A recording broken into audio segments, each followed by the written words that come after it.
Ow.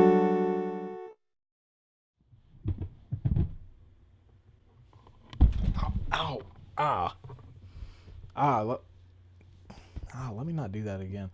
Well, hey. So, it's that time of year again. E3 is vastly approaching. We are less than like 2 weeks away from E3 now, and I'm always excited for E3. I always look forward to it. It's always a pretty fun time. It's kind of like Christmas in a way. You're waiting to see what stuff's there. You know, like, ooh, they got some presents they've been kind of hiding away, and then E3 comes and it's like, oh, we're gonna unwrap them now. You get to see what we've kind of been hiding from you. So it's gonna be pretty cool. This is gonna be a weird E3 to say the least. So I don't know. Going in now, I don't know how it's gonna be. It's gonna be interesting to say the least. It'll be pretty fun. There's still stuff that's gonna be shown, but I wonder how big the presence of Sony not being there is gonna change things. So we will find out in due time, but that's not what I'm here for right now. So like last year, I did my pre-E3 extravaganza where I went back to the past to play the shitty games that suck ass, and I watched a bunch of old E3 conferences. And last year in particular, I watched E3 2010. And I watched every conference from that year, excluding Ubisoft and EA. And this year, I'm doing that again, but this time we are tackling E3 2013.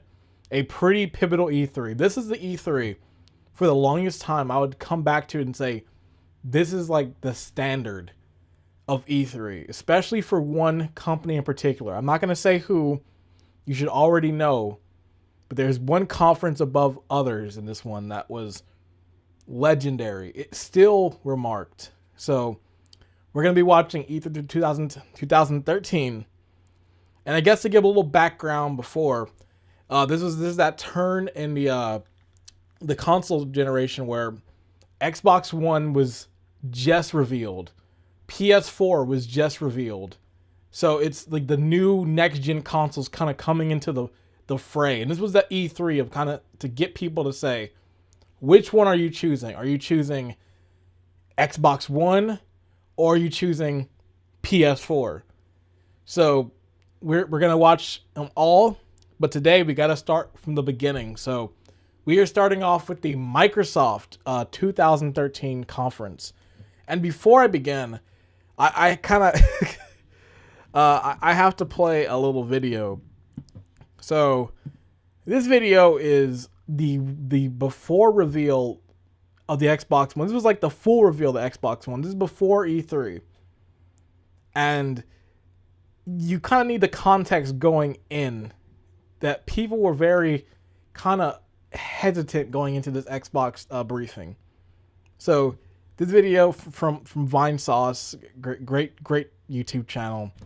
Microsoft's embarrassing Xbox One reveal 2013. So we're gonna watch this one. It's a pretty short little video, and then we're gonna go right into the conference. So here we go. Remember that guy? Content, home of Xbox. Entertainment comes alive, more intelligent, casual. Remember, this is all they kept. They didn't talk about software games at services. all in this thing, too. Ladies and gentlemen, introducing Xbox One.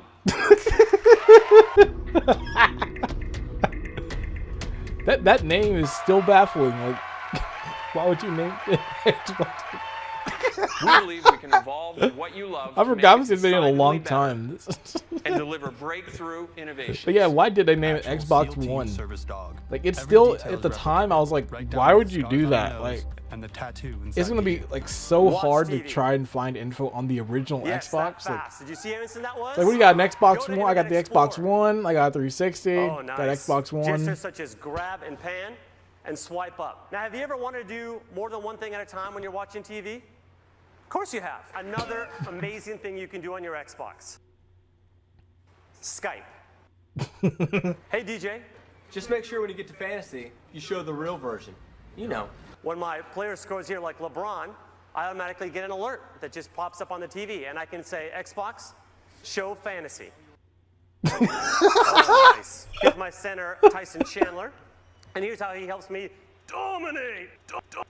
Dominate! Xbox. I remember no just hope. watching this. It was just like, it's like, are they ever gonna Only get to some Microsoft and games? Xbox Like could bring this they level were of power, advertising this performance, and thing sophistication to the so living room. weird. Just Actual like SEAL teams you're gonna service watch dog. TV on your Every Xbox detail is One. It's got all these like Over 2 gigabits social of data per second to social understand things, your which is world. fine. This is rocket science level But stuff. don't like Actual SEAL team start up service your dog.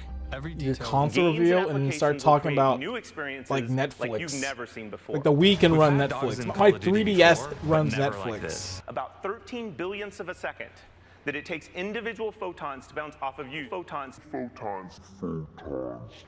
When you're exercising, it can read your heartbeat. And you've already This seen what they is did to human Connect, control which for a you know, human we'll get into that when experience. that conference I'm actually sorry, starts. Dave. I'm afraid I can't do that. For the first time, you and your TV are going to have a relationship.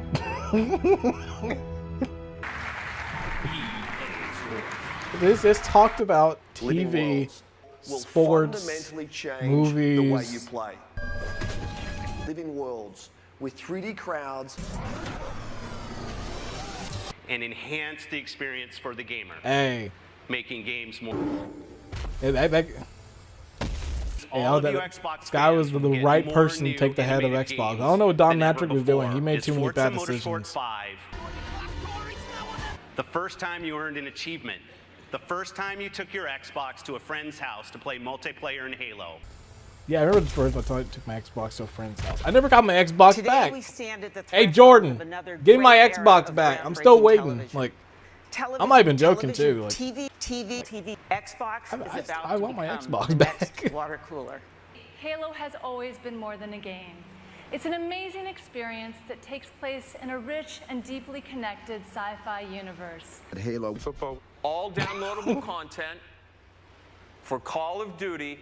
Immersion. We have the lean Well, feature, back when which they had allows you that- lean that out and lean partnership. in and fish. Move out of the way. Oh when you yeah, get this close to thing. them.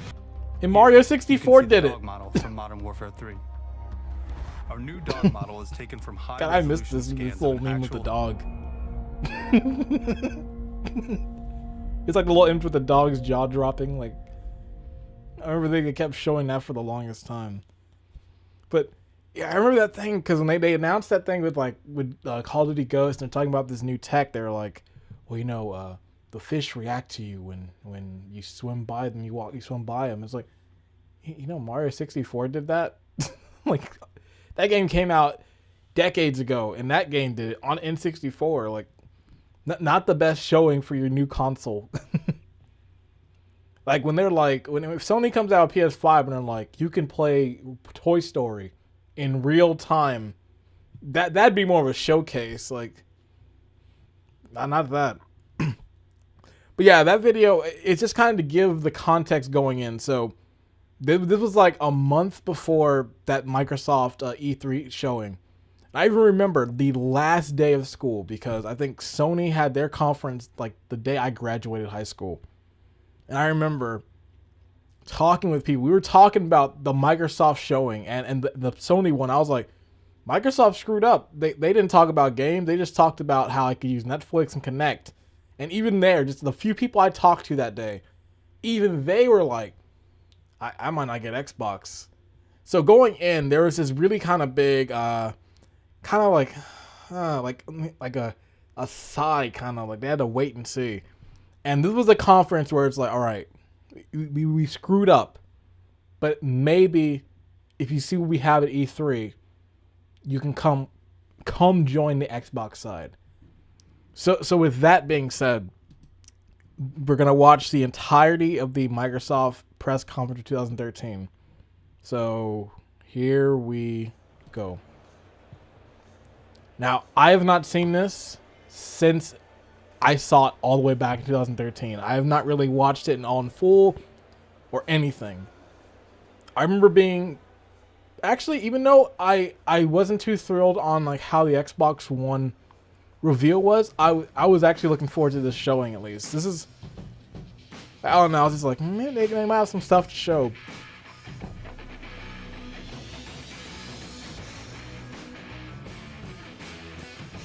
Okay, is it just gonna... Okay, here we go. Ladies and gentlemen, Welcome to the 2013 Xbox Global. It's the same person each time doing like the voice, like a Xbox.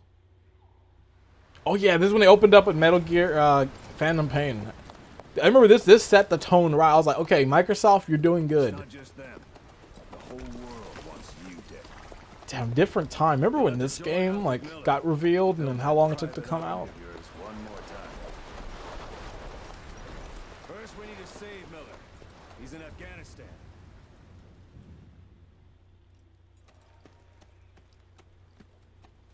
God, such a shame. This is such a good game, and Konami really butchered this. They should have let Kojima finish it. Like, why did they just say like, you know what, we're not gonna give him the time to make the game he wants and to finish it. Like, I want Chapter 3. It's never happening. And even though I know people out there are like, it's still coming. Like it's not. It really is a shame. Now go. Let the legend come back to life. I remember this blew me away right here. Just sitting in my chair. I was like, oh god. So smooth. You know, dang, like I'm looking at it even like in 720p. This game still looked good. And it looked better, especially when it came out. Like this game was nuts. There's just so many like small things, like little like sightings to the whores and how you were kind of doing like like how much depth there was to this. Like it was really impressive, and it still is. There's still stuff like being discovered for this game like now, but it's always been like that with Metal Gear games. Like some stuff about Metal Gear 3 was discovered not too long ago. Like his games are just like ridiculous like that. There's always so many details that you will never find till years later.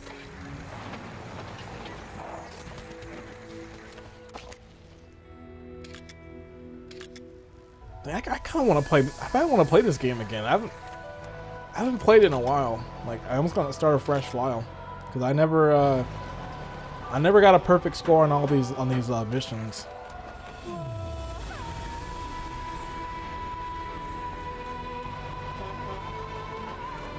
You know, everything they're showing like happened. Like everything they're showing is in the game. Like, they're not wrong about unparalleled freedom of the stealth because you really can approach these missions in so many different ways.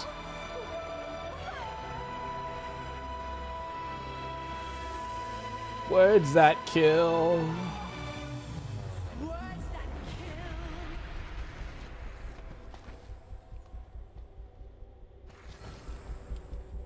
Maybe the wait for this was just like oh man, like. Can I play it now? After watching this, like I think, like I was like, I need this in my life right now.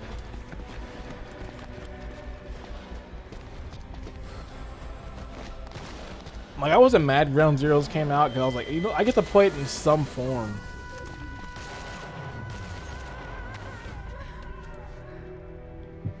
Cause it's me. I'm here to get you out. Snake.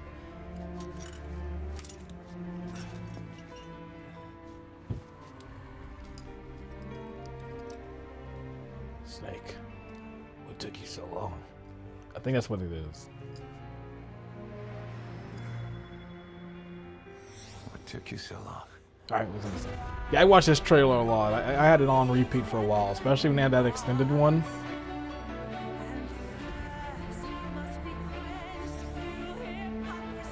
Well, I was about to start spoiling the game. It's like, let me not, because you know, this game's not that old, really. Let's go.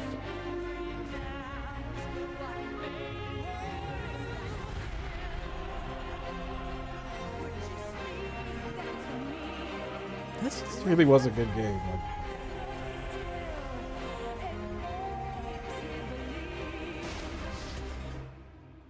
Like, God, that little teaser he did too, especially for the game, like the Game Awards when it was Phantom Pain. Like, man, see, that's what stuff like that is like. Hideo Kojima is like at the top for me in terms of developers. He just does so many creative ways and different things like for his game and outside of it. Like it's ridiculous.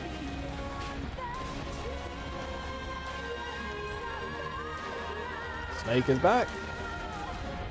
What is he? Yeah, you can do that.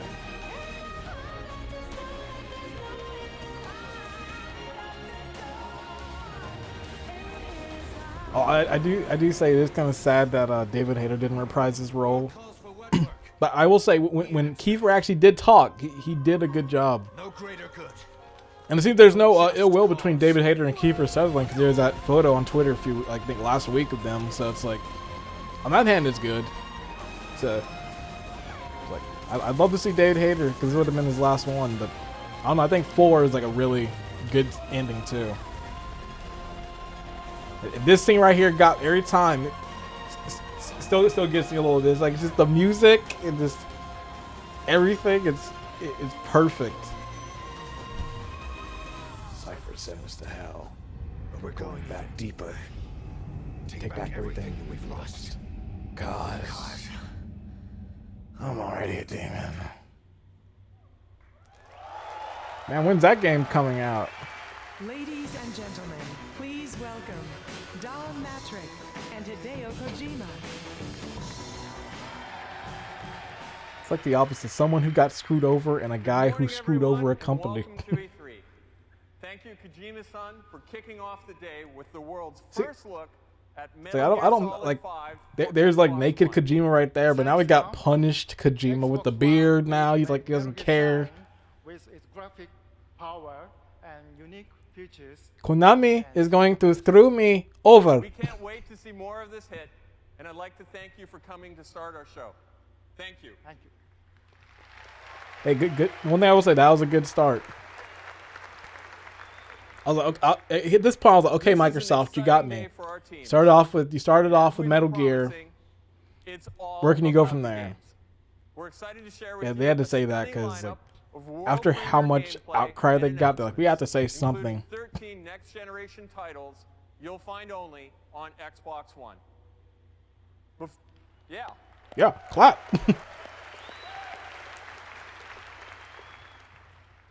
Before we move exclusively to Xbox One, let's see what's coming to Xbox 360. Please welcome Yusuf Mehdi. Alright, what's it? See, I don't remember what some of this stuff is, so it's going to be kind of like a blast, like to the past. We unveiled the 360, and we designed it to be a great place to play games. Then our system started to overheat, and you couldn't play your games. Let's start with the console itself. That was crazy. I had a 360 for a long time, but there's so many games I missed out on because my 360 is just broken. It's pretty much got like a half red ring, and I never thought to ever get another upgrade. So I've still got like the white Xbox 360 is in the bottom of my shelf, collecting dust. Like I never even thought of getting this too. Like I was thinking, I was like, at this point, I was like, ooh. And it's not just the console that's going to get better. Dang, I can actually go play some games, but I never did, sadly. Now, as a reminder, if you're a gold member on I've thought about it recently, though. I've kind of been thinking, like, should I get 360 again? For Xbox Live Gold members. Beginning July 1st, up through the release of Xbox One. Because I really don't want to get rid of that 360. I've got some DLC in there that just can't be bought again. Like, I have Beatles Rock Band DLC that has been delisted for years.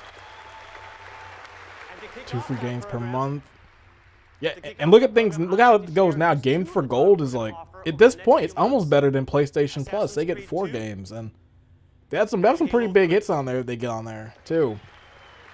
Finally, speaking of games, as we look forward to the next several years, you're going to see literally hundreds of new games coming to Xbox 360. Hundreds. In the next 12 months alone, you're going to see such hits as Splinter Cell Blacklist, oh, yeah, Lightning Returns, Final Fantasy 13. Oh yeah. Batman Arkham Origins, and of course, this September, the highly anticipated release of Grand Theft Auto 5. Damn, remember when that... that game took a long time to get... What's to come? I'd like to show you 3 new Xbox 360 It's crazy. That game came out 6 years ago. It's taken the gaming world by storm. Dang. Tough, gritty, competitive, and it's never been available on any console until now. Let's take a look.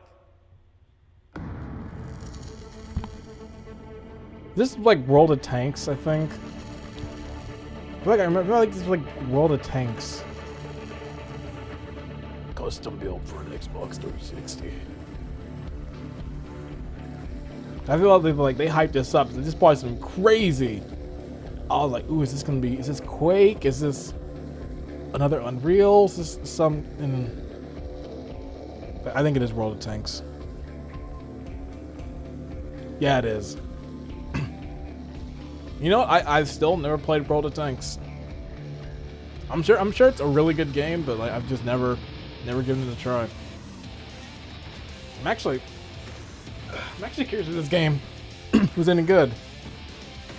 That's the one thing I do want to do is sometimes if I need a question on something, I'm gonna be having my phone here as like my backup research, just so I can get some facts, because I don't know everything.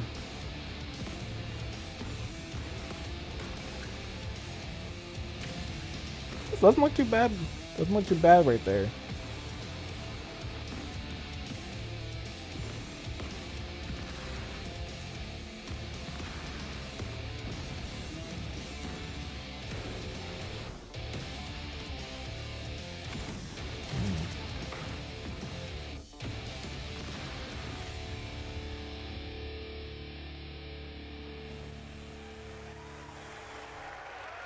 Please welcome the CEO of Wargaming, Victor Kisley. I think the servers are still online. At Wargaming, we create blockbuster games. We have delivered a global hit on the PC and are now bringing this to Xbox 360. When we that one guy who starts to clap. When we thought about which console platform delivers the best World of Tanks experience, Xbox 360 and the 48 million member Xbox Live community were the perfect match. This is still that point where PS3 was still huge. At this point, PS3 was pretty massive. Because I think this is at E3 where like Last of Us came out like the Friday of E3, which was I thought really crazy. But it's like PS3 at this point, like, this is like when PS3 was finally kind of getting to the top of the console kind of race, because they were at the bottom for so long during the launch of PS3, and it wasn't for a while till they finally caught up. We will bring World of Tanks to life for millions of Xbox fans around the world. I don't think developers are really trying to make stuff on PS3, because dealing with like how that system was made, it seemed like it was too much of a hassle. That's why I saw those ports sucked on PS3 for a long time. Only on Xbox.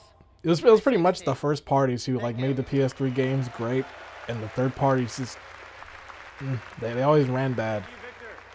Thank you, Victor. Like Bayonetta on PS3 is ridiculously bad. Like it runs at like 12 FPS, and it like looks bad. It's like, God, what you guys do? Over the next year. Enjoy it. Let's check them out. I wonder was that E3 where Cuphead revealed. I remember it was a long time ago. A small studio based in Copenhagen, Denmark. We like I think it's 2014 when that was revealed. And most importantly, we love for like 3 seconds. Today I'm proud to present our new game, Max: The Curse of Brotherhood. Check it out.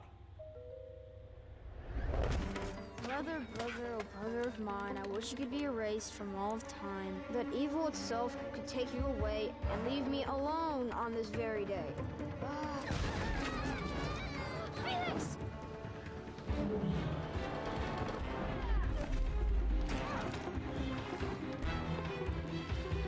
Yeah, I don't really remember this game, but that's gonna be a lot for some of these 360 ones, because like I said, even though I own the 360 at this point, my 360 was pretty much broken, so there's a lot of games I unfortunately couldn't get.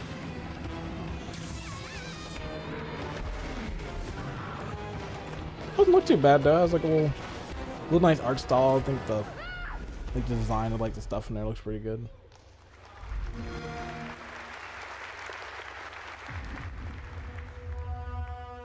This is Dark Souls 2.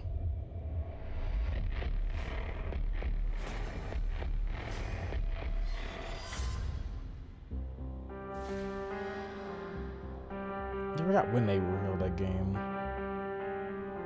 Was it around then?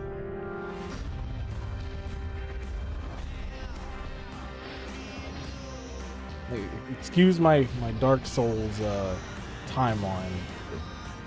I can't tell right now because I know Dark Souls 1 to 2 was pretty similar.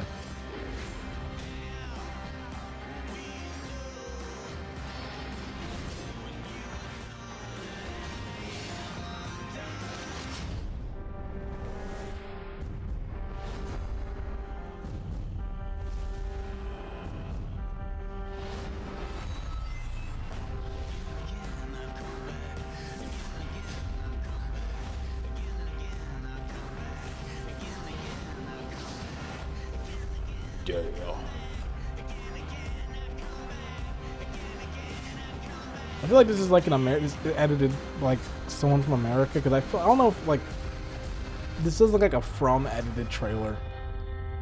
Okay, it was Dark Souls 2. They don't know like the music choice and just how it's cut. Like I feel like the Dark Souls trailers are always very slow and atmospheric and how they kind of edit it. Welcome to the new generation of games.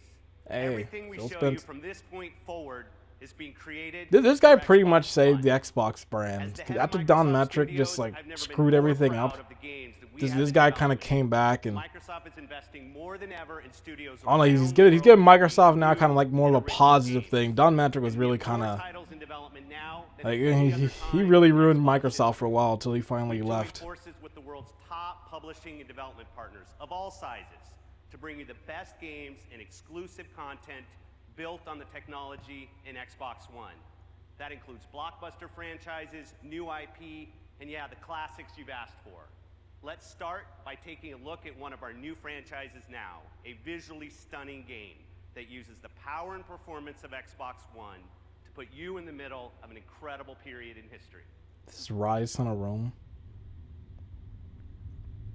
They said put you back in a place in history.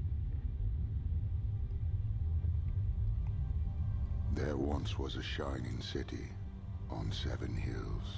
I think it is. A place of beauty and freedom. Then freedom became corruption. Decadence. Yeah, that guy's T-posing. And degradation.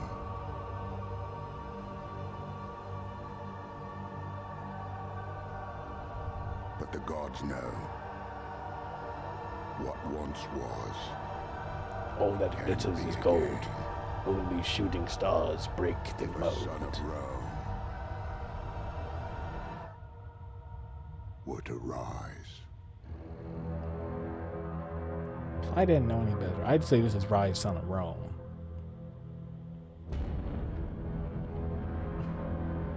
Remember this game?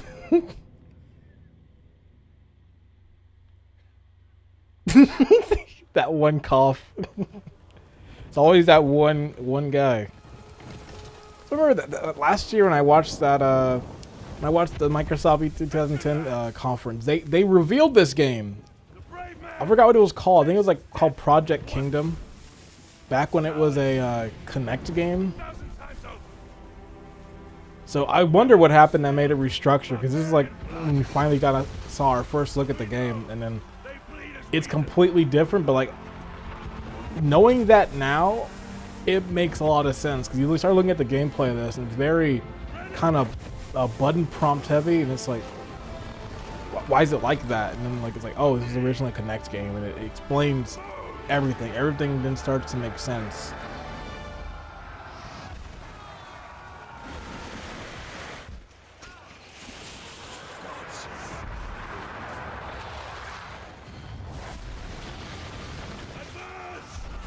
Destroy the top. We must take out that tower.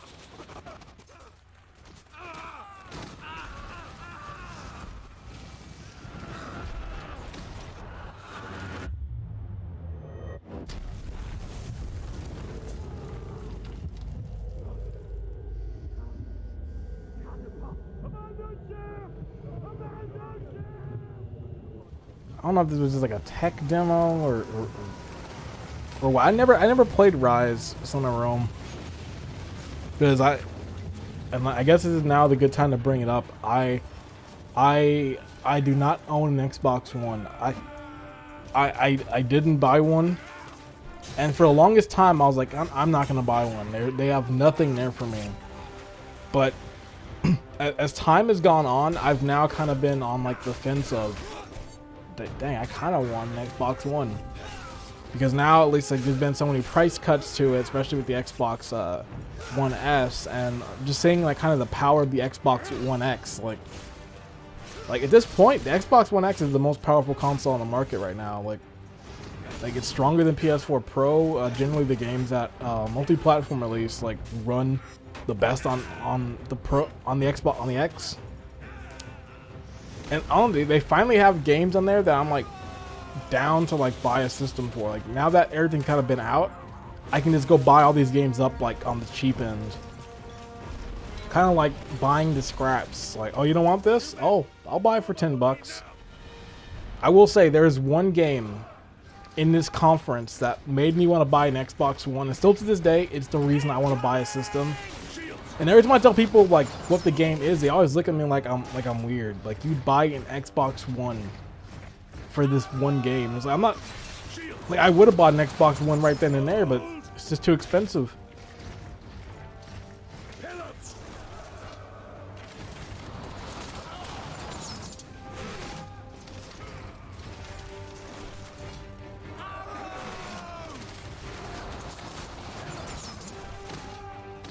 Where'd they grab those?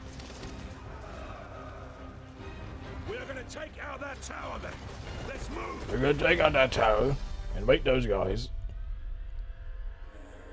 In the interest of time, you should have stopped the demo right there. That's the thing I remember with this demo. I was just kind of like it looked cool at the time. But I was like, man, I just wish there wasn't so much like button prompts. Like, you guys could have made. You guys could have like done more at least with it.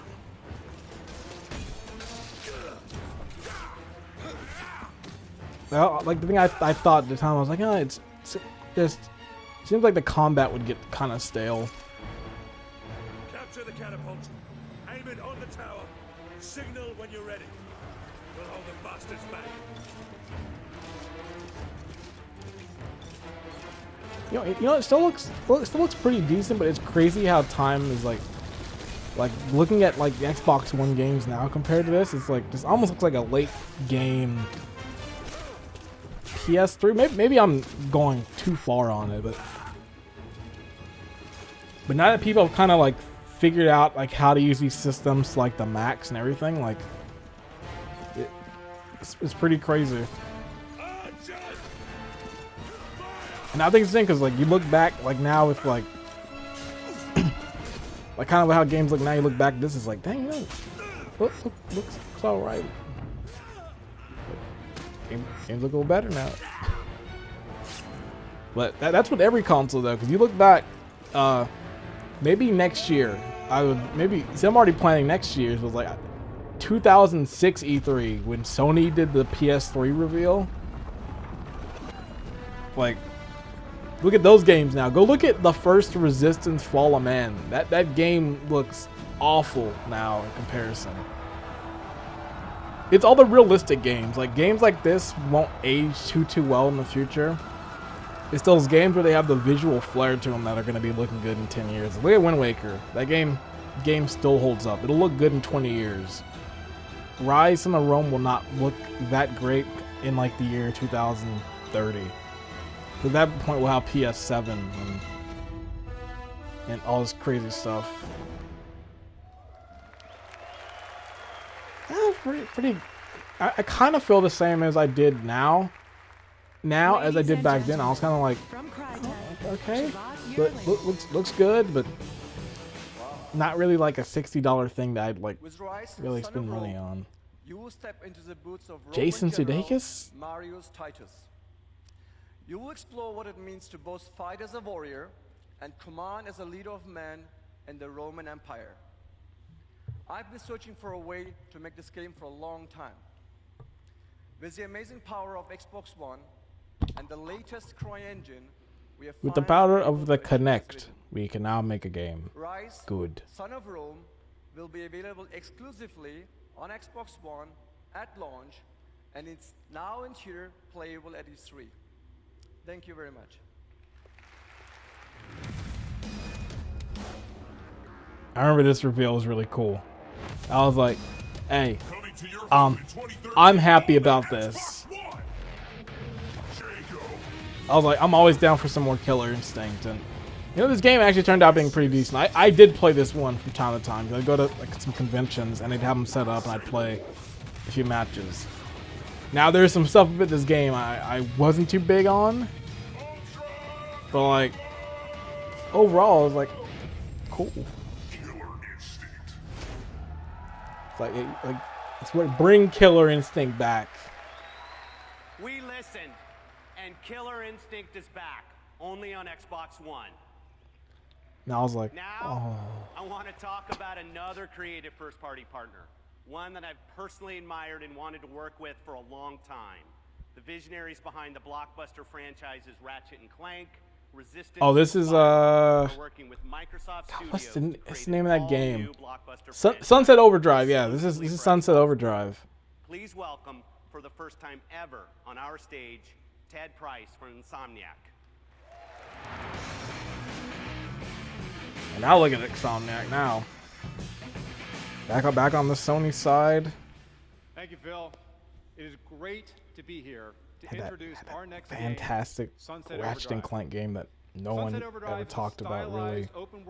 And then the beautiful Spider-Man. Add new weapons, create new challenges, and deliver new world events that are influenced. I never played this game. This game actually I thought had some promise. I was like, all right, I like the team behind it. Like Insomniac Games hasn't really ever done wrong by me.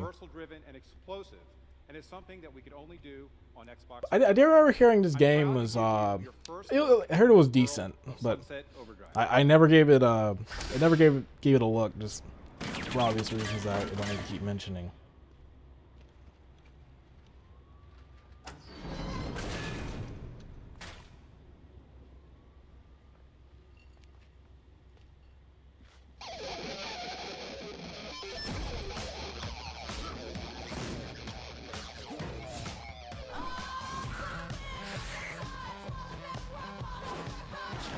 I thought at least is like, well, I like this a little more than they showed from Rise.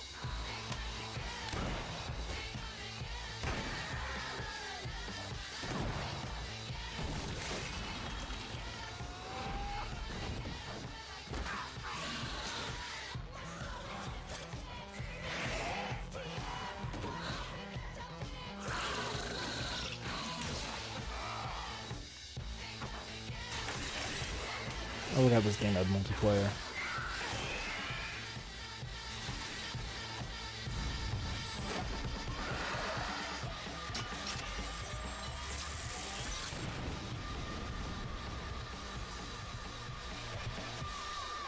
Sunset Overdrive.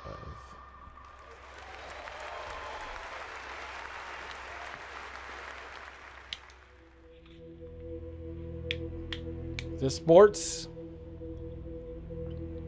McLaren. It's a name that every automobile enthusiast knows. And if you'll indulge us for a moment, we'll explain why. McLaren is the most successful team in Formula One history. It would take days to describe their decades of revolutionary advancements, from modified air intakes to carbon fiber monocages to the chimney coolant system. McLaren was the first team to win Formula 1. Is this Forza 4 or Forza 3? Their newest feat of engineering has I always so forget. advanced, it's beyond I know it's not that one where they're like, with the power of the Kinect, you can walk up to the car and see it in detail. It's like, well, not really. You're, can experience the feeling of driving. like, but thankfully, there's maybe in another VR you can say that, but not with the Kinect. Like, wow, I can see the car in detail with the Kinect. I can walk up to it and it gets closer. It's like, welcome. I thought that was so stupid when they showed that.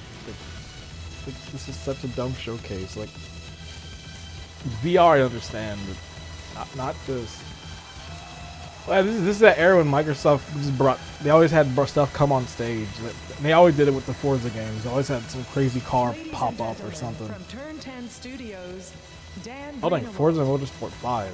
And I think the next one it's not, I'm about to say Wildlands, like it's not Ghost Recon. With McLaren, we believe But it was like that different one. I think now they finally announced like another one. Like this McLaren P1, Forza Motorsport 5 signals the beginning of a new era. The beginning of the end. One that delivers the real world in all of its startling clarity. Like these are always the graphic powerhouses of the conferences, and they want to show off like the graphics. They always get a car game. It's kind of crazy. You go back and look at some of those old car games on PS2. Some of them still look good. Like they still have a lot of like nice models for the cars and like how the game like looks and that. It's like racing games, like they always can like make look really good despite what console you're on. The feel, hand-stitched leather and brushed aluminum.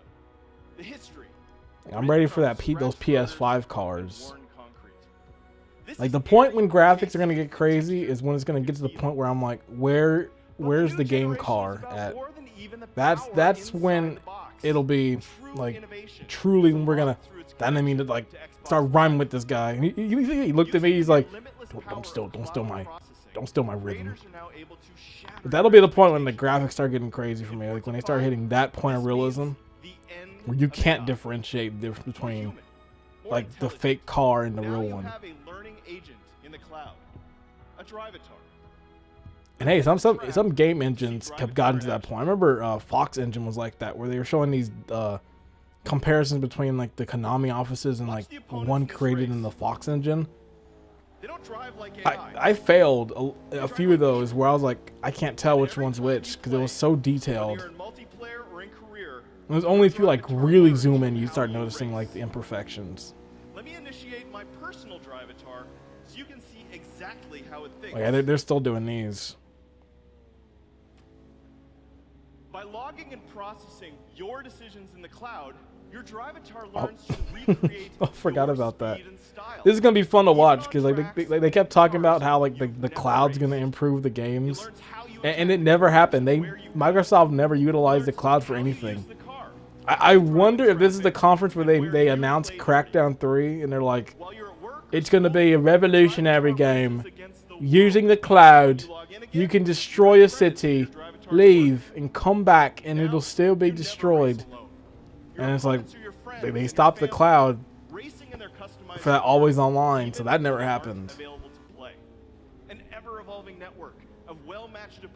I actually can't wait to get to that part of the conference when they get to the end, because that's when everything started to get a little like crazy. Because we're getting gone, I was like, you know, this is stuff.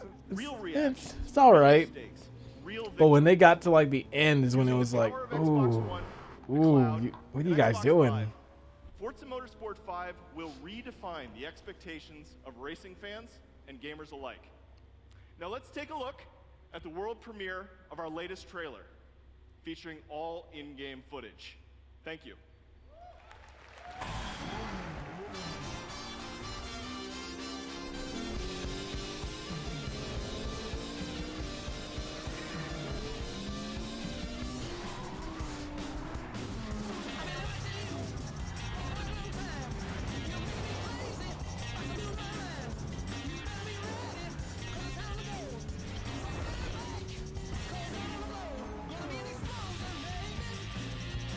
I've only played like one Forza game. It was on the original Xbox.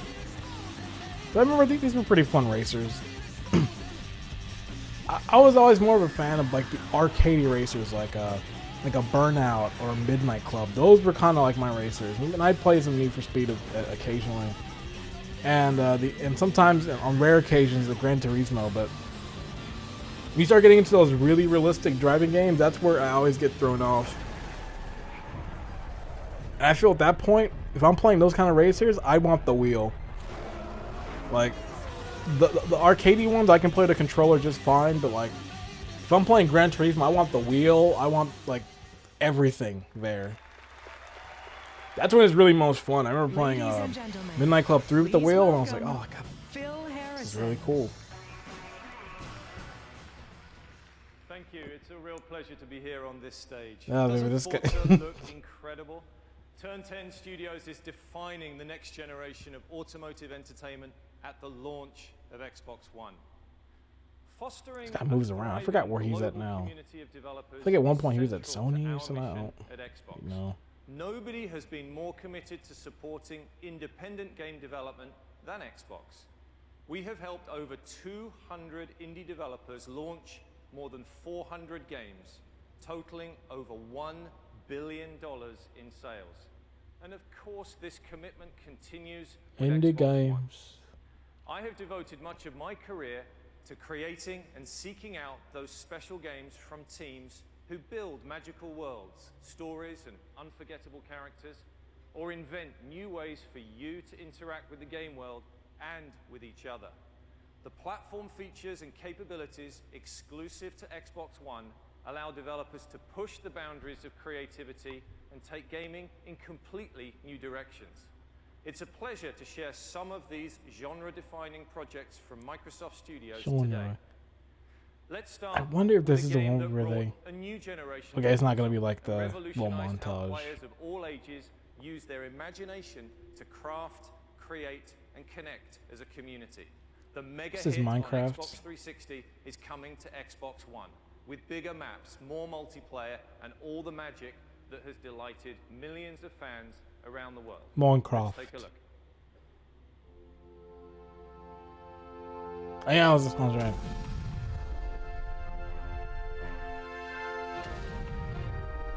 Now they're like, well, we own it now, so hey, we're set.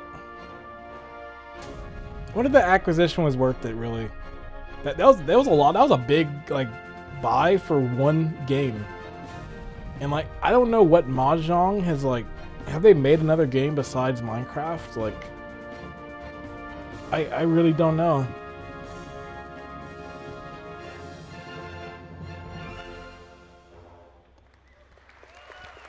I have to look it up now. Like, have they, or is like Minecraft so like? Like they make so much money from that they don't need to. Coming only to Xbox One. To tell us more, please welcome the creative director of Remedy, Sam Lake. Oh no, they did make two different games past Minecraft. One of them's obviously a Minecraft game, I guess, coming out this year, but hey, Quantum Break. I actually really wanted to play this. Hey, it's my dude right there. The choices you make, I see you, Max Payne. Create your personalized version of the TV show, and watching the show gives you insights that. I actually thought this was a cool idea for the game. This Just interplay changes your like I still want to get this game. Like this is one of those games I said like it's not the one, but it's one of those games where I was like, man, like get an Xbox One. This is the game I will possibly get. Next, an actual scene from the game running real time in our engine. I give you Jack Joyce, our desperate hero who has survived a failed science experiment that broke down time, causing it to stutter and freeze. Microsoft Studios presents a Remedy experience.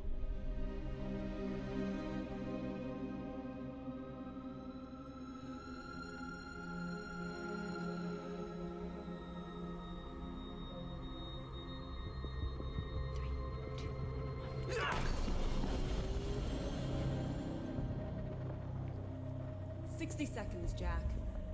Okay.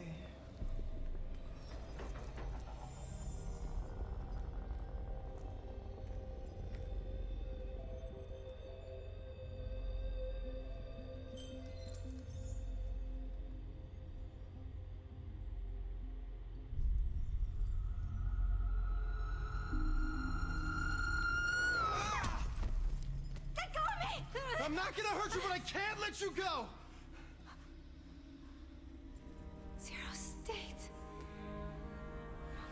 Doctor, you're the only one who can fix this. I don't know the science, but I know the guy who murdered Will is using you. This game still looks pretty good. People would try to steal our research. Hard way. It's collapsing.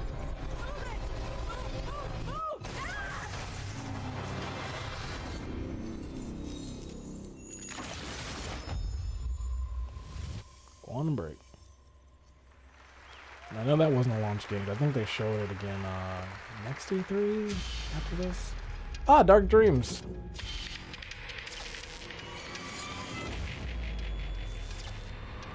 It's like, when's Microsoft gonna get back to putting these kind of games out?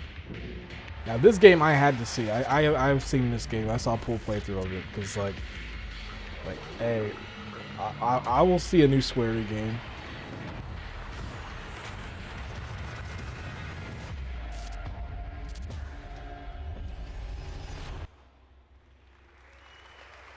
D4, another example of our commitment to working with D4 Batteries is the game from our acclaimed studio. and his team to Xbox One. The creative development process for a brand new game is a journey of discovery, combining art, science, and magic. There comes a moment when a team captures the spark, and something incredible happens to turn a vision into reality. This is happening right now with one of Something our newest incredible studios, happens. and I think you'll agree it's extraordinary. Thank you. Please welcome from Microsoft Studios, Dave McCarthy.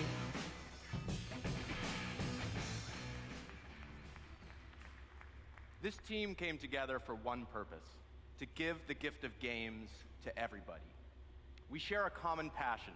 Is that to put Brad the ability Shoemaker's to cousin? create in the hands of everyone. And the culmination of our work is Project Spark. Oh, it's Project Spark, or less superior dreams. I'm sorry, I'm gonna bring this up a lot, but man, Dreams, my Media Molecules Dreams is like Project Spark, but it's almost like the same game. Share your game with everyone, everywhere, on any screen. Claude, let's show them how. Spark, show me rivers. Make that mountains. Yeah, it sucks. I thought this game looked pretty cool too. The Arctic. Maybe woodlands. All right, now let's set the mood. Night, evening, day, 4 o'clock. Perfect. Now that's a good start. Using SmartGlass, I can go into Oh yeah, and really put some personal touches on oh, remember SmartGlass? I didn't. I haven't heard that in like a century. When did that stop? And then we'll go in and we'll put a protective moat around here. Good. And then let's finish off with a bridge to go across. And then with the touch of a button, Claude is jumping into our world. Now in just 1 minute, we were able to make something that looks great. Now let's build upon that and create a simple game in our world. Step 1, our home base. So we'll choose this village. I can place this anywhere I'd like. I'll put it right here, and this will be our town square. All right, step 2, let's add some behaviors. Now everything in Project Spark has a brain that can be changed. Let's bring something to And this is the thing I thought, like I liked kind of like how fast the stuff was in Project Spark. One thing is, I wonder how like crazy people got in terms of making the stuff on this. So the brain says, when the rock detects me, it'll move towards me and jump. Like the one thing I will say, looking at this now compared to Dreams, is that the interface in terms of how you get stuff built and that definitely seems very intuitive here. But the thing with Dreams is, while it's really hard getting into it, it's because there's so much stuff you can create with it that you really can make anything in that game. Like I've played some ridiculous games in that already of what people have made. The spider brain I got from the community is a blast. Let's see what it does to this rock. Like it's kind of a shame this game like it shut down its servers. So you can no longer get this game. Because like it actually seemed like a pretty cool game, but like I never heard too much about it, and I never saw people really doing too much stuff with it. The only game I remember coming out of Project Spark was that somebody did a Conker's Bad Fur Day, like level. Like it was like a rare sponsored one because it actually had the voice actor for Conker and different things. But it was only like a little 10-minute thing, and they never did anything else with it. Like that's all I really remember coming off of Project Spark was that. Like I never saw any like fan created stuff. Cause like if Microsoft showed this in an E3 conference today, they were like, if E3 was tomorrow and Microsoft showed this off like this, I'd probably be like, cool. But I don't know, just that they shut it down kind of sucks in that sense. Like I wonder why. Was there ever a physical version of this? Like was it like an online only thing? Like it feels something where it's like you could still make games but you just can't upload them. Like that'd still be at least fine. But that is just like, yeah, the servers are we're gone and you can't even make stuff in them. Sparked your imagination by sharing just one path through Project Spark. There are an infinite number of ways to play, build, and share. Think blank canvases, or story creation, or taking someone else's creation and building out your own. I want to finish by showing you what a handful of people just like you have started to bring to life. Like Media Molecule, you stole this game from Microsoft. Oh dang! I just looked at. I'm watching this on. I'm watching this video on YouTube. And I looked at the. I'm surprised I didn't even notice it, but I looked at the bottom of the player and it shows the like and dislike. This video has 6.1 dislikes. That's crazy. But like people were not happy with this conference, and like you might be if you've never seen this conference before, you might be thinking like it's not that bad. It's like it's kind of like a standard affair, and watching it back now, it definitely is. Like looking at it now, it seems like every run-of-the-mill Microsoft showing at this time. Like nothing's really like bad about it. It's a bit slow, but it's nothing that's like offensive. It's not till we get to the end where things start getting horribly wrong. But we've got some ways till we get there. Sunset Overdrive and Project Spark are made possible only because of the Xbox One architecture. I'm happy to be here today to show you how the next generation of games gets even better with Xbox Live. Xbox Live. At how SmartGlass makes experiences deeper. How our new Smart Match gets you into games faster. How epic moments are captured with Game DVR. And all new options for editing, sharing, and broadcasting your gameplay. To start, I'd like to welcome Ashton, one of our great community managers on Xbox Live, to take us on a quick tour of the next generation SmartGlass with the game Rise, Son of Rome. Thanks, Mark. Glad to be here. With SmartGlass natively built into Xbox One, many of the actions you could take on your console can now be done directly from any SmartGlass device. You can start a single-player game. You can set up and launch multiplayer. You can look at your achievements. You can purchase in-game add-ons, and much more. And this is one of my favorite Rise features, the timeline. An all-encompassing glimpse of the level I'm playing. It gives a snapshot of what's happening around me, including the status of my friends, their highlights, and gameplay hints. Here you can see my friend Roby1, who I've been playing against. He's now further into the game than I am, and here I can get instant, real-time stat comparisons. It's easy for me to see all of his details on one page. Here I can see the leaderboards, achievements, and even view any game. See, stuff like this is cool, but it's like, why is it delegated to the SmartGlass? Put it in the game. Put it on the system. You can see that as Ashton plays, the timeline is changing dynamically. I'd rather have it on the system in the background where I can check rather than have like a phone or something prepped up next to me or like in front of me to check this. Because of the new Smart Match system, she's able to play Rise while her next match is being set up in the background. And Smart Match goes to a deeper level to match you based on your skill, your language, and your reputation. Xbox, join match. All right, here we go. Please welcome Torin, who's been matched to play against Ashton. Who just plays a game like that and just stops it in like mid game? And it's like, you know, I'm not gonna save. I'm just gonna get right onto this. I wonder if it was this fast too. Come on, Ashton, bring it. whoever thought it was a good idea that I play against a producer is gonna get it. Here we go. Come on, you gotta practice before you get on stage in front of millions of people. That was I dialogue. can't even block correctly, and you're too fast. There we go. Just let it happen. It'll be over soon. Oh, that comment. I remember that comment got that comment got a lot of heat. He said that. Just let it happen. Wow, you like those? There was a I think there was a Kotaku article about it. It was like, of course they're gonna do an article about it. Oh, here we go. Here we go. Wait for it.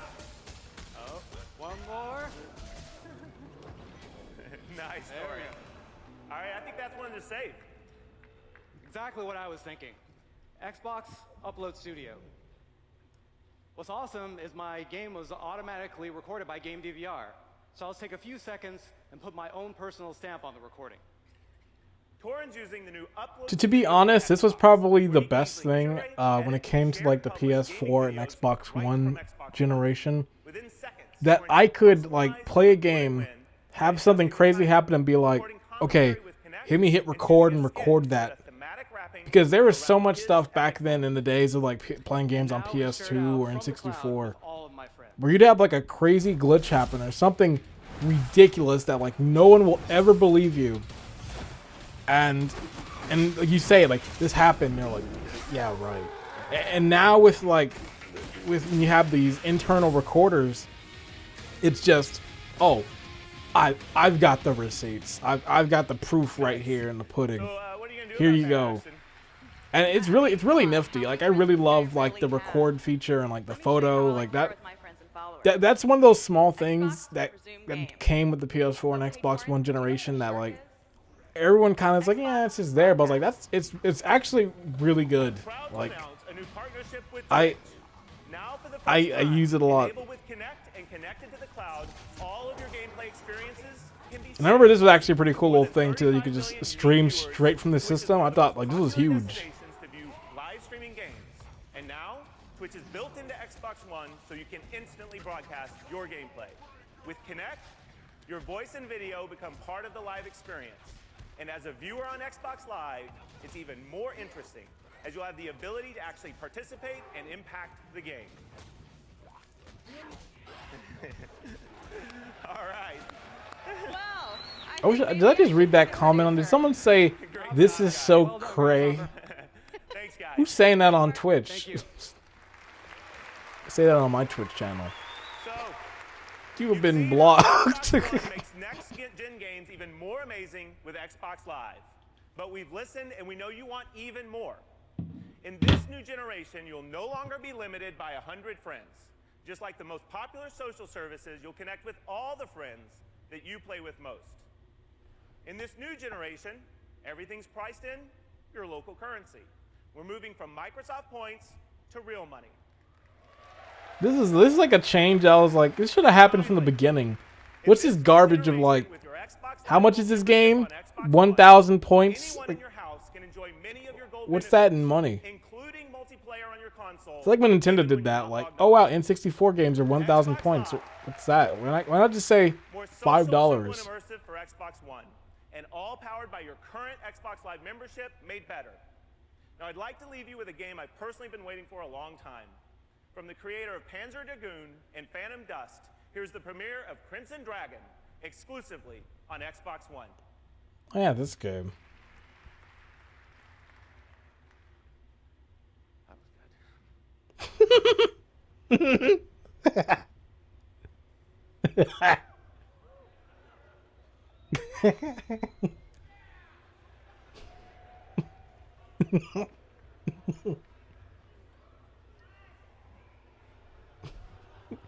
Here we go. This is the starting point right here. This is when things start to go south. See, you already can tell. There's people in the back like wriggling around for cables. Like, idiot, what'd you do? What'd you set it to? The trailer was set to bus 17. You hit bus 15.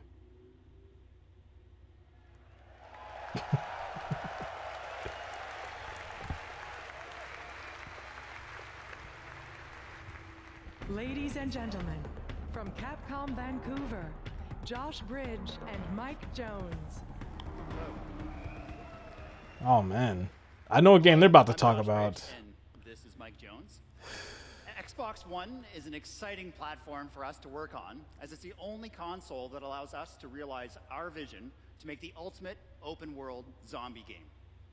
Today, I'm proud to present the world premiere of Dead Rising 3.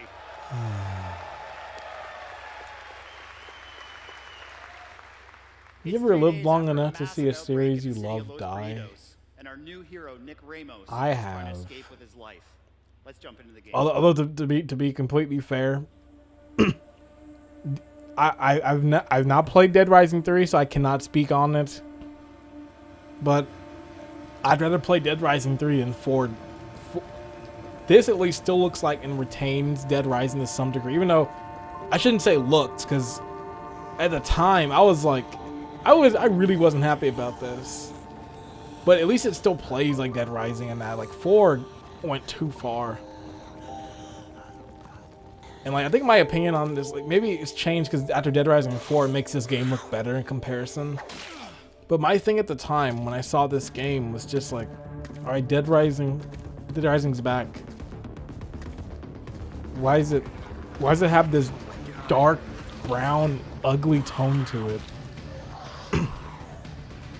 Like to me, what made Dead Rising so cool is that it didn't have like the kind of general horror type of look you find. It had coldish type colors, like, and seeing the zombies in like this like neighborhood setting wasn't what I liked from Dead Rising. It was that you were seeing these zombies in like really abstract areas, like seeing the zombies in the mall, and like seeing them inside a clothing store or like the food court.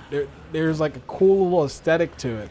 Same for Dead Rising 2, where you're inside like that Vegas type strip. Like I've seen zombies in this kind of environment 1,000 times. Like I'm bored of it. Like seeing them in the mall, kind of a la Dawn of the Dead, was cool.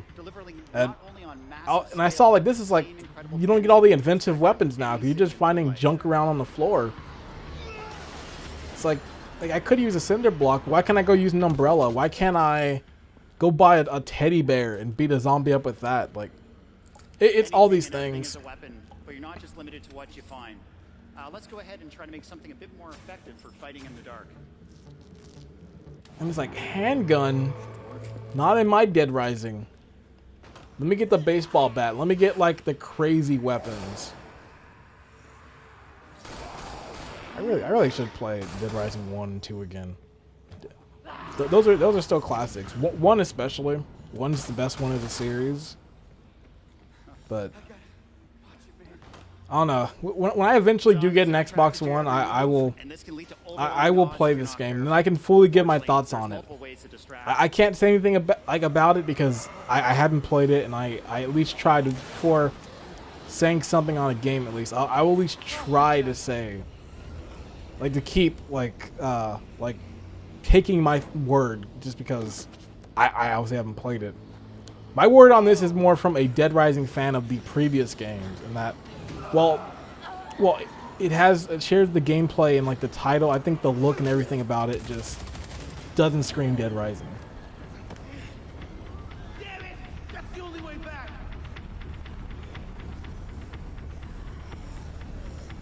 And ooh, hopefully I wonder how it ran when it came out eventually, because looking at this now, it looks like it's running really poorly.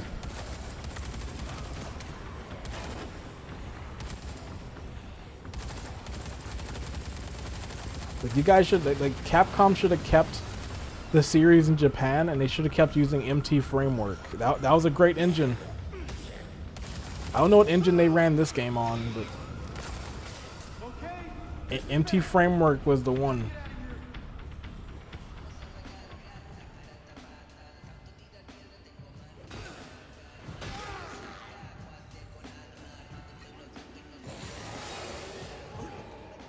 The world is filled with hundreds of weapons, and you can create improvised combinations with anywhere. It's really up to you to discover and customize the way you do want to deal with the zombie threat.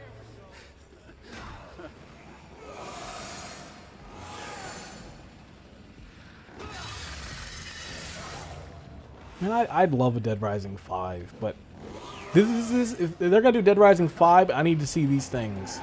Dead Rising 5. Is a critical part of exploration, Made from the Japan branch of Capcom. And back in like kind of more color, more life to it.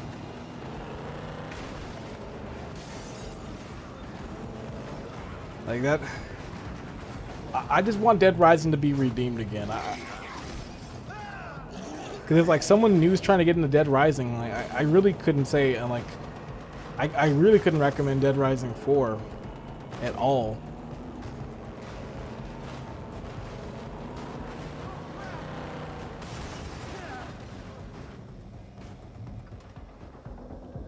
But there are people who really do love this game and who do like Dead Rising 4 because it's like, you know what, that game got rid of the pesky time. I don't have to worry about being timed for everything I'm doing. So that's what made the game good. It's like just play the game. Just don't even worry about the missions. Just kill zombies.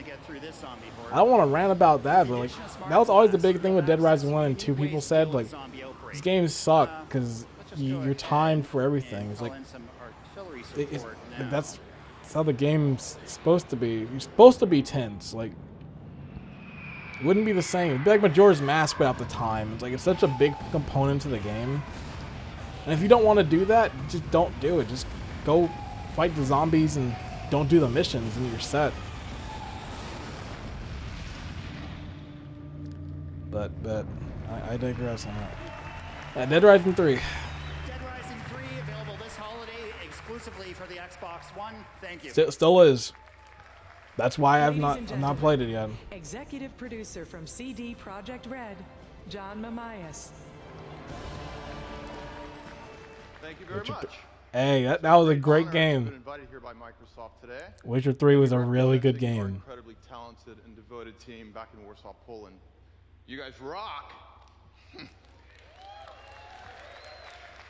I'll be showing brand new game footage here in just a few seconds.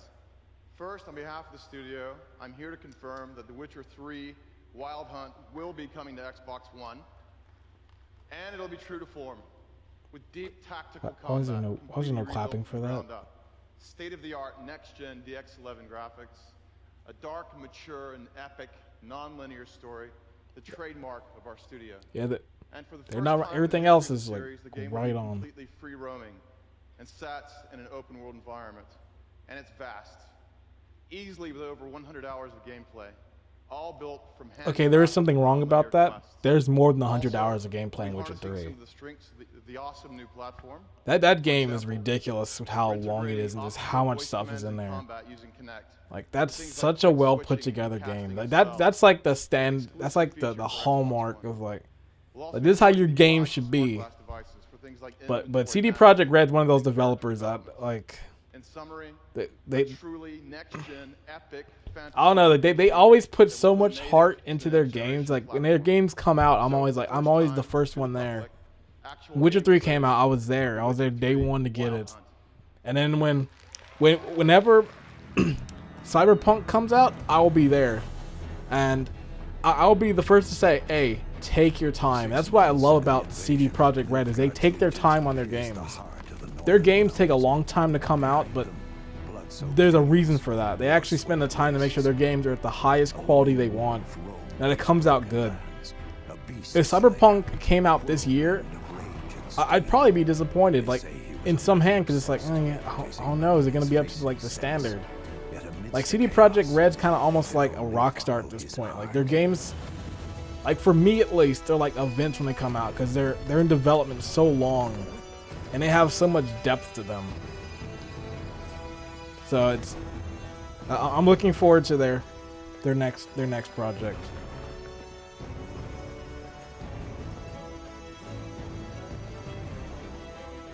I remember the graphic gate. I remember this was huge when this game came out. When the game finally did come out, I remember people were like, the graphics, they don't look as good. They toned it down for the console market and all this. Like the game still looks great. Like every game has that. Like you look at every game that's come out, they always will look different, like for the most part. Unless you're like the rare developers where like they're actually go back and they do up their game. Like you look at some development. Nintendo does it. Rockstar to some degree does it. I know Naughty Dog definitely. They look at their games pre-release to like when it comes out, it looks better. But trailers for the most part will always look better because they're always usually running like very specific builds to like run like that and all these other things. Thank you. Developing for the Xbox One inspires amazing new ideas for us as game developers. This is the moment where like the Battlefield demo doesn't load, and it's really awkward. It goes on for like 5 minutes. Oh, man, I forgot about this. I think I left because I was like I couldn't stay there. 60 frames per second. From close quarters combat to massive vehicular warfare on land, sea, and air. The demo features dynamic gameplay that can happen only in Battlefield. Let's take a look. Here we go. Oh man.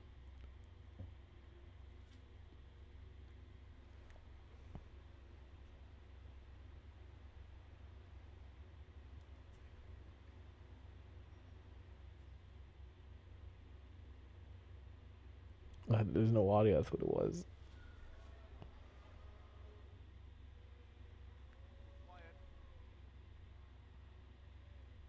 We will start over. Like they do it so neat.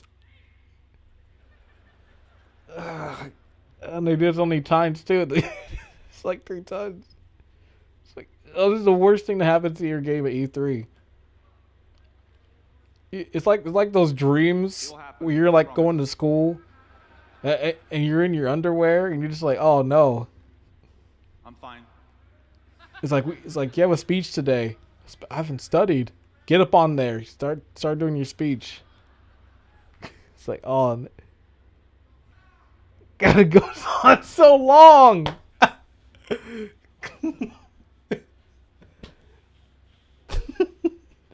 guess. Ooh. Later. Ooh. Oh man.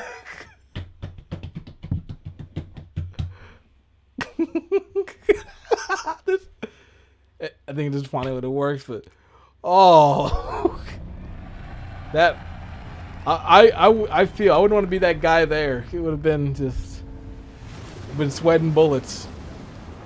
He probably choked some dude out backstage after this. He's probably like, all right, which one of you screwed this up? Eyes on board before she's lost forever to the deep. Oh. Number of variables at play. We don't know who attacked him or if they'll be back. Can't afford any surprises. I'll make room for any survivors. Take cover!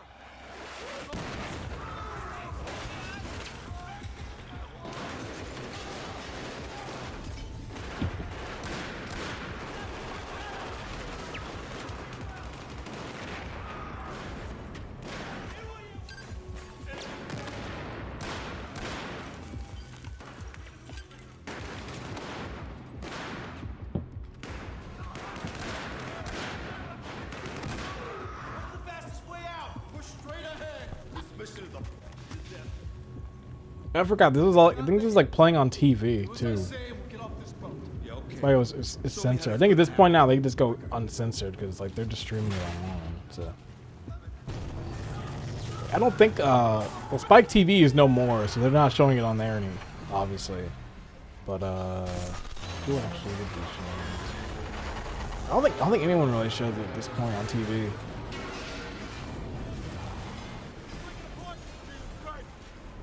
Actually, no, E3 was shown. It's kind of crazy. There is a... I didn't know about it till after... It was like during E3. But apparently Disney XD, the Disney Channel, was showing all of the E3 conferences on TV. Disney, on the Disney Channel, showed all the E3 conferences. They showed Microsoft. They showed Sony. Which, if you saw the Sony one, I don't even know how they showed. They had to cut away like 1,000 times. It's like how do you even show Last of Us? You show people's heads getting cut off, people getting choked out, and it's all this stuff that's just like, why would you even... Who decided showing E3 on Disney Channel would be a good idea? All these games with murder and violence. Like, just leave it online. Like, if I was a kid and watched it, I'd be mad because it keeps cutting away every 5 seconds. Like what is that?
Okay, the face cam should be back. I had to switch my camera for a second.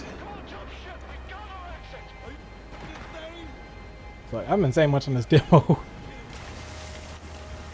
Battlefield games, storylines have been pretty good on them. It's like Call of Duty's out pretty decent storylines, and then I don't know what happened. The last Call of Duty like storyline I played to finish was Advanced Warfare with Kevin Spacey. That was the last one. I played World War II, but I never finished the story. I don't know. I'm kind of like sick of Call of Duty, really. Like, it's like still this yearly thing, and it's like they don't even know if they want to do it anymore. Like, they went back to World War II, and then it kind of didn't work in their favor for that. And then they did Black Ops 4, was it? And then they just took the story mode out, and it's only multiplayer and zombies and all this. But it's like, the thing that's always been sad about Call of Duty is that, looking at the stats, people don't play the campaigns, which is a shame. The campaigns are really good, but nobody plays them. Like, there are people still to this day that have never beaten Modern Warfare 2 or Call of Duty 4. Like, you look at the stats on PS3 for the trophies, and it's like, beating the game is like rare, which is crazy to think. It's like, you guys are spending $60 in a game and only playing one part of it. Like, it's just, it's nuts. It's like, dang. Every year, there are a few games in development that stand out and become my personal favorites. This next title is a great example of what a small, talented developer can dream up when working exclusively on the Xbox One platform. The result is a creative take on roguelike gameplay in a mysterious, connected world filled with secrets just waiting to be discovered. What game is this? Okay, Super Brothers Sword. I don't know what game is.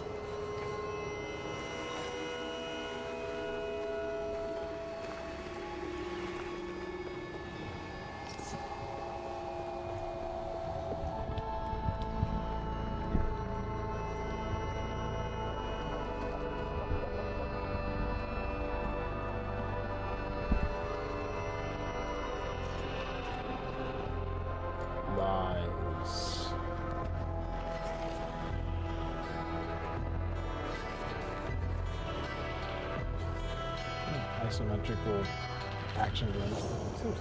Below. Oh yeah, I remember this. I remember that game. I remember the title at least. When did that game come out? I feel like it came out. Heroes like Master Chief and Marcus Phoenix have helped define new generations of consoles. It's thrilling to see studios all over the world working incredibly hard to deliver the next platform-defining icon. This generation, we're investing in 5 brand new studios to create blockbuster franchises for Xbox. One of those studios, I wonder what the Phil Spencer shirt's going to be. In Vancouver, Canada, is assembling What it's gonna be this world-class time. team to create a brand new Every AAA time he comes exclusive out, he always has a shirt that kind of teases what's coming, either in this conference or in the future. So I'm curious what he's gonna have this E3. This is running in-engine on Xbox One. Let's take a Better look. be a banjo shirt, but how rare's been, not so much. This is Crackdown 3, I think. This game just came out. If so, is this the Crackdown 3 trailer? I feel like it is.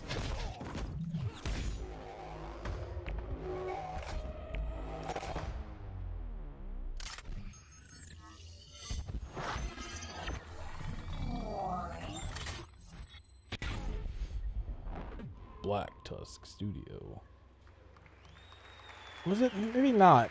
World-class teams are the foundation of Microsoft Studios. Teams focused But on if it creating was, great it's, first-party content. I remember they announced Crackdown 3 Look pretty at early another on. Xbox One exclusive from one of those studios now. And I was like, dang, this game came out this year. Journey.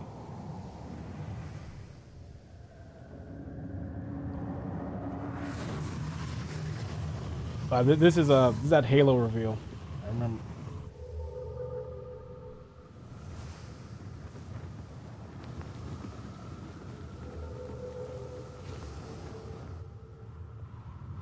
Halo. Is this Halo 4 or Halo?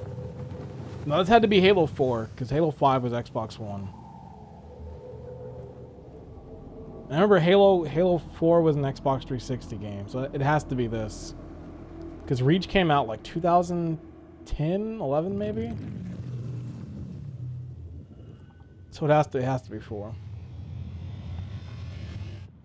Yeah, my last Halo game was Reach, but to be honest, I'm kind of like, you know, that I'm fine with that because it was the last Bungie one. And like the last great Halo game to me was like Halo 3. Like, I'm still peeved that like the back of the box says finish the fight, like it's finality is implied, and then we have Halo 4, and there's Halo 5, and then Halo 6 possibly with Infinity. But you know what? If I'm getting to that point, someone could easily bring up Final Fantasy. Well, you know it's got Final in the title.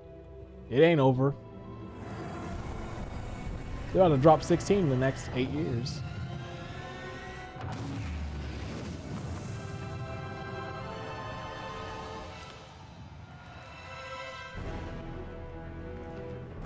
I will say I was pretty excited to see that. I was like, hey, you know what? I'm down for another Halo game.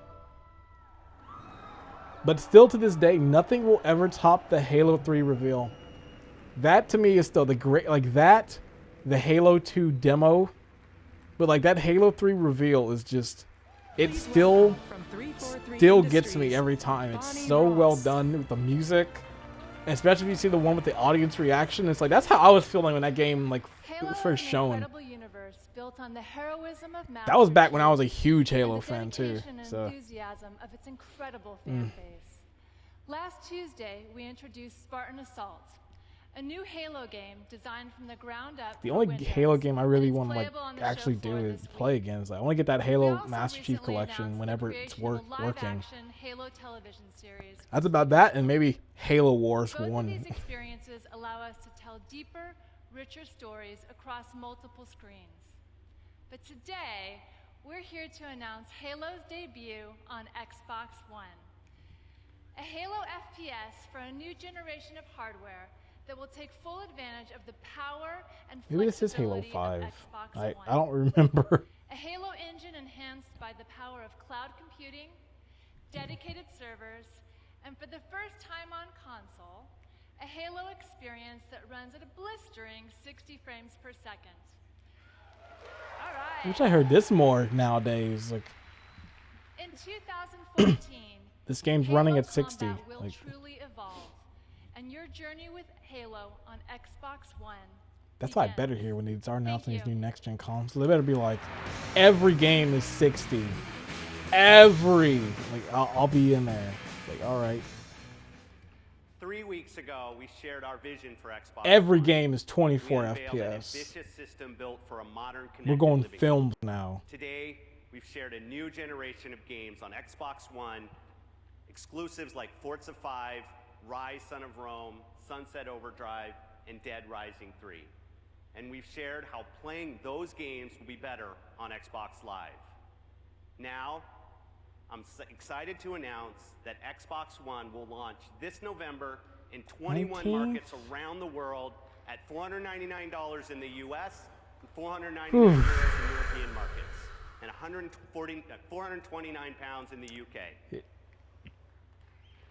See that hesitation right there? It was kind of like, every generation is defined by the box, the creators, and you, the really fans. expensive, like Thank you for building PS3 this era community pricing back. 76 million strong and growing.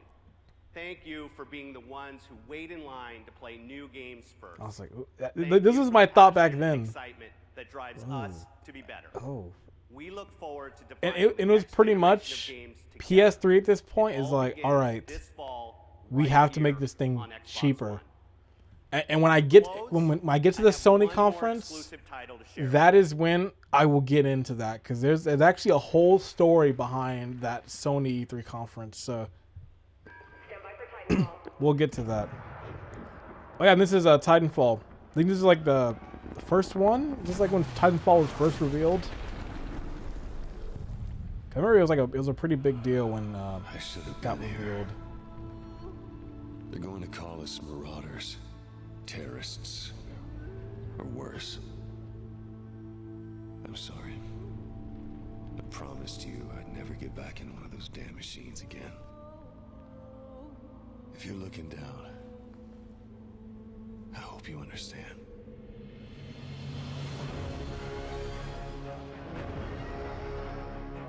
We left everything behind. Hell, getting here was just the beginning.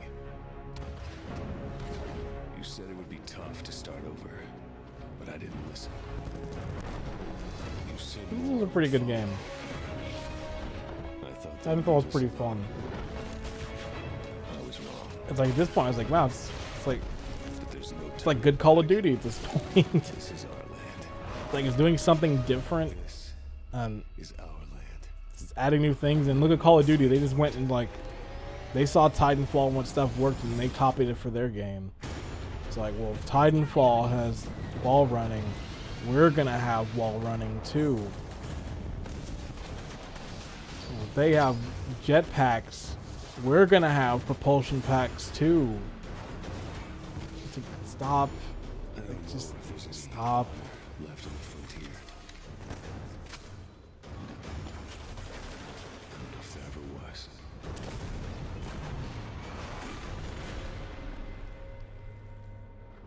I just know.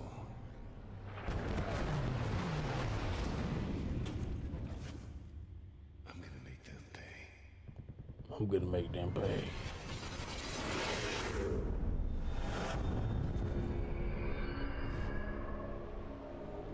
Titanfall.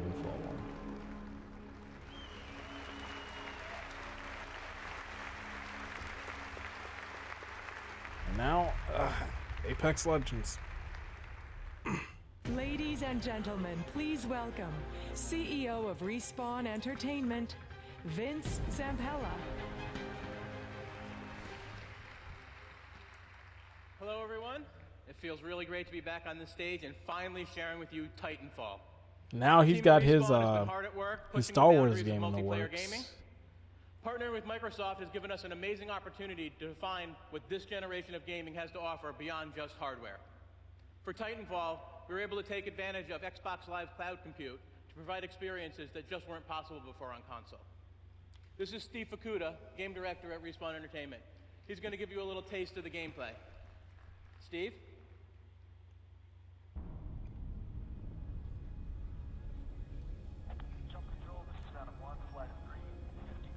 I remember this impressed me when I saw this. I was like, okay, this game looks good. But at this point, I was already done with Call of Duty. I stopped a long time at that point, and I was just like, I'm sick of Call of Duty games. When I saw this, I was like, you know what? This at least seems to be doing something different. Or not even different. It's just that it's got its own little thing to it. Either way, we need this fuel, or none of us are gonna make it. The fleet's counting on you. Go, go, go! McCord, take your squad up this road. The rest of you, move through this building behind me and secure the area.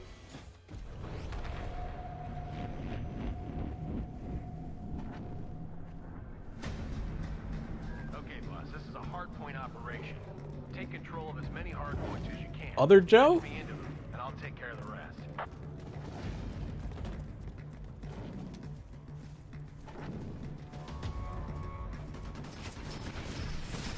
Hey, your Titan will be ready in 60 seconds.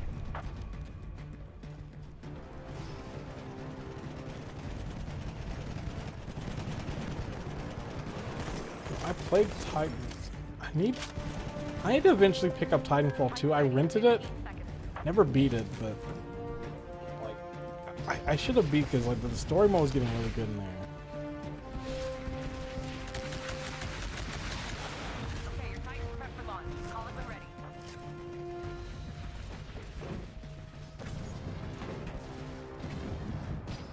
Just lost Charlie.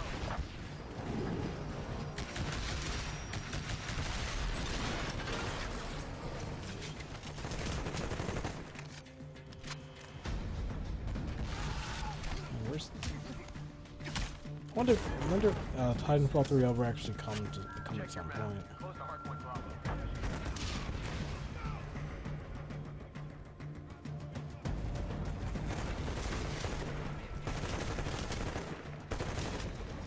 Hey, your Titan's good to go. Call it when ready. This is the Red Eye. We're taking a lot of flack. Bitch, we need those turrets offline ASAP. Looks like real quick. Boss, get close to a hardpoint and back me in so I can deal with the turrets.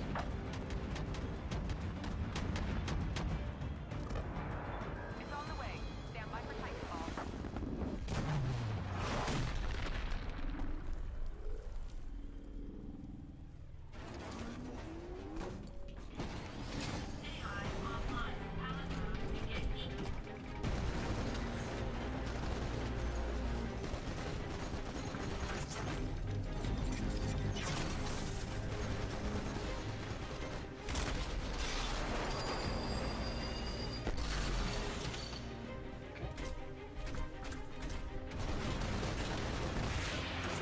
Yeah, I was like, can I get this game? This game actually looks pretty cool. I just thought like that, just like we had the Titan and oh, it seems pretty dope.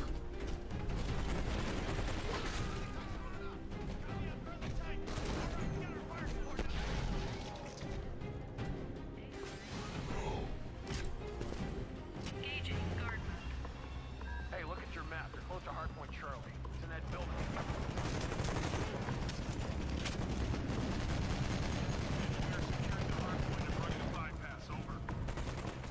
Okay, buddy.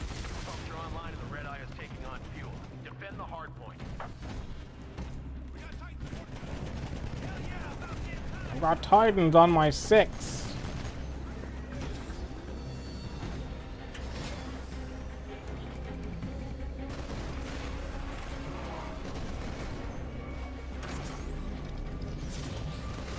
Awful aim.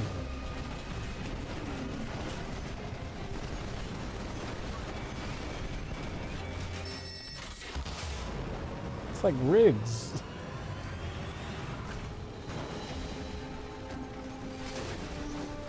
That game that like maybe 5 people played at VR headsets.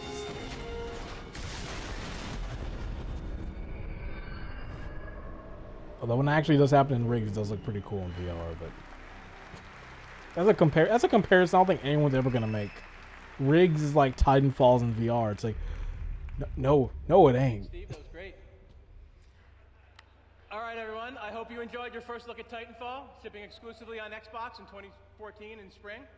Look for more information coming out over the next few In days. at the Titanfall 2, it's conference. like, hey, Thanks very much. we're and I coming hope to you have a Sony. Fantastic E3. We got a story mode. Ladies and gentlemen, thank you for joining us for the 2013 Xbox Global Media Briefing. Okay, so that's the press conference right there. Now, oh, we're not done. We are not done, because there's one more thing I need to show, and it's going to bring everything kind of full circle now. So I will say, my quick review, the conference looking back now, it's not that bad. There's some awkward moments in there and some stuff that you kind of traditionally would see with the Microsoft showings at the time. But I would say definitely it wasn't the strongest lineup for like launch titles right this second. Like, I think there's some stuff in there that's a bit like the stuff in there that did actually get me. I think Sunset Overdrive seemed cool. Project Spark was another one that seemed good. Titanfall, but that wasn't a launch title. And all these other things. And it was just kind of stuff that really, it's decent. But it's just okay. But moving on now, this is kind of what set everybody off. Is immediately following the show was an interview with Don Mattrick by Jeff Keighley. And in this interview, Don Mattrick really threw some stuff off when it came to the Xbox One. So I don't know if I'm going to watch the whole thing, but we'll watch a little bit and maybe skip ahead. So here we go. All right, I'm backstage here at the Galen Center at the Xbox Media Briefing rehearsals with Don Mattrick. Hey, Donkey Kong Tropical Freeze. Hey, that's a good game. That's a great game. Big week for you guys, coming only 3 weeks after the Man, Xbox reveal. I'm going to talk about that game right now. Yes, I know. Well, it was it was a long 19 days for a lot of gamers having to wait for some game announcements. So tell me, I mean, coming out of that reveal, how did you feel about it? Because I know obviously a lot of gamers have been all over social media complaining. I mean, what was your takeaway from that? What did you learn from that? Well, look, we knew that we had to share two things: the vision for the box that we're creating, some of the features and functionality, and what it means to design something for the next decade. So people are looking at it, they're trying to imagine what it will experience, it'll provide, and they haven't had a chance to use it yet. So the first thing I'd say to people is, look, we designed something that's great. It is at its core a games box, and we've innovated also rest for in what peace we game think are the trailers. appropriate Great scenarios moving forward. Great so that's place. one idea. Second idea is we're here at E3, and this show is all about games. So I think people are going to see, mind-blowing, great experiences. 20 games on stage. Well, there's about 20. Okay. Give or take a few. You might add another one in at the last minute. You never know, right? So it's a great lineup of games. And I think people are going to love it, and then they're going to understand what we're trying to create and how it links games and entertainment, the functionality of the box, some of the advantages that you get of having a box that is designed to use an online state. So that, to me, is a future-proof choice, and I think people could have arguably gone the other way if we didn't do it, and fortunately we have a product for people who aren't able to get some form of connectivity. It's called Xbox 360. There's the line right there. That is the line that broke the camel's back. So what he pretty much meant is that the thing they announced for the Xbox One was that it would not play, it wouldn't play used games, and that you had to buy all your games new. And that the Xbox One was going to be always online. So you always had to have your system hooked up to some connection. It was how your account was set up. It was how your games were set up. And the system needed to authenticate your CD. So if you weren't connected to online, you couldn't play your games. So say, for instance, my internet just died out all of a sudden. I couldn't play Dead Rising 3. I couldn't play Rare Replay. I couldn't play any of these games at all. And the issue came into play was like, well, no, what if you're like in a place where internet's really spotty or you don't have access to internet? And it's like, well, you're screwed. And Don Mattrick's response to that was, well, if you can't play online, there's a system for you. It's called the Xbox 360. And it was such a bullshit response and such garbage. And Everybody just blasted this guy. I was mad at the time. I was like, this is such a ridiculous thing. This is really why I didn't want an Xbox One. One, it's like I love buying used games, and second, my internet, it's good now, but it's not always great. And it's like, well, why does it need to always be online? And it's all this other thing. I was just like, it's ridiculous. And eventually, it got so heated that eventually they took that off of the system.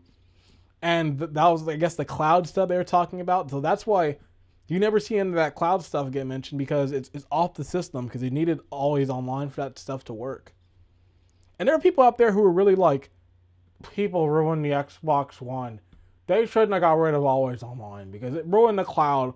It ruined the full capabilities of the Xbox 360. It's like, do you really need to ruin your system like that to have it push this? Why not just push it another way? Like, it was so ridiculous. And you just read the comments over the years, and this moment really hindered Microsoft for a while. Because I remember I didn't buy a 360 because of that. A lot of people didn't. And as you'll see in the next conference we watch, Sony also had a response back to that. So it was a messy situation.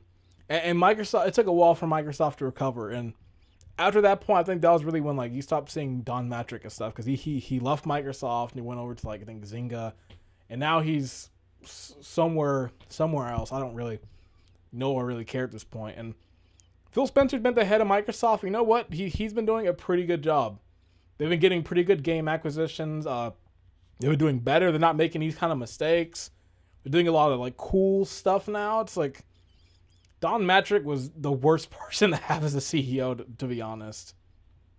So, yeah, that was the start of E3 2013. Not looking back, not that bad of a conference. It's just everything else behind the scenes is what made it so bad. And still right now, if I'm going back to this place in time of 2013, I still would not probably go for a 360 after this conference. One, the price, $500's a lot. And just the games they showed didn't really say, you know what, I need to get this system. But we'll talk about that one later on. We've got a lot of conferences left. So when I come back next time, we'll be watching the Sony E3 conference, which I mentioned in the beginning, there is a landmark conference, and I believe the Sony one is a landmark showing. And it was something just at the time was just so crazy compared to the Microsoft showing and what they did and everything else. And we've got a lot to talk about on that one. So that's going to be it from me here. Thank you for watching, sticking around, and I will see you later. Peace.